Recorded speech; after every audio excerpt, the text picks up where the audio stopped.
Assalamu alaikum warahmatullahi wabarakatuh. Yan uwa barkanku da haka barkanku da lokaci. A wannan lokacin wannan Lahadin ta musamman ce muna da manyan fina-finai wanda muke talla a kwanan nan. To duka su fina-finan nan za su fito a ranar Lahadi, wannan Lahadin mai zuwa. Kar ku bari a baku labari. Ina ma buta kallon fina-finai na Indiya Hausa. Kar ku bari wannan Lahadin ta wuce ku. Wannan fina-finai ne duka baki ɗaya kuma na manyan jarumai ne wanda za ku iya samu a cikin group namu na VIP. A cikin group ne kaɗai za ka iya samun waɗannan sababbin fina-finai wanda muke muku tallan su a kowace rana. Waɗanda za ku iya biyan kuɗin ku a sa ku a cikin wannan tsarin na VIP na Indiya Hausa. Idan kana buƙatar shiga cikin wannan group na VIP to kar ka bari a baka labari. Muna ɗora muku lambobinmu na WhatsApp da na Telegram wanda za ku iya mana magana a kai. Muna ɗora lamba guda biyu ne, akwai ta Libya akwai ta Nijar wanda za ku iya ɗauka a duk ƙasar da kake idan kai mana magana in sha Allah za mu saka a cikin wannan tsarin na VIP. Sannan kuma kuɗi ne ake biya. Idan ka shirya shiga cikin group ko ka shirya shiga cikin group duk wanda ya shirya dai ƙofa a buɗe take. Za ka iya ɗaukar lamba kai mana magana ta WhatsApp.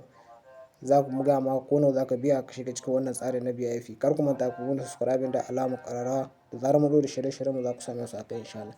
Wannan Lahadin wata musamman ce. Kar ku bari a baku labari. Duk wanda yake buƙatar kallon fina-finai na Indiya Hausa da mai downloading da mai kalla dukkansu muna sanya musu fina-finai. Ga duk wanda yake shirye to ki ɗauki wannan lamba ya mana magana. Za a biya kuɗin shi a duk ƙasar da kake idan ka shiga cikin wannan tsarin namu na VIP to za ka biya kuɗin ka a saka cikin wannan group na Indiya Hausa. Kar ku bari a baku labari. Duk wanda ke nan shirye shiga cikin wannan tsarin na VIP muna ɗora muku link na group na WhatsApp da na Telegram wanda za ku iya shiga a ciki idan ba ka yi ɗaukar lamba ba. Idan kuma ka yi ɗaukar lamba za ka ɗauka lamba mana ke mana magana ta WhatsApp bisa ga lamba ta wake na in sha Allah.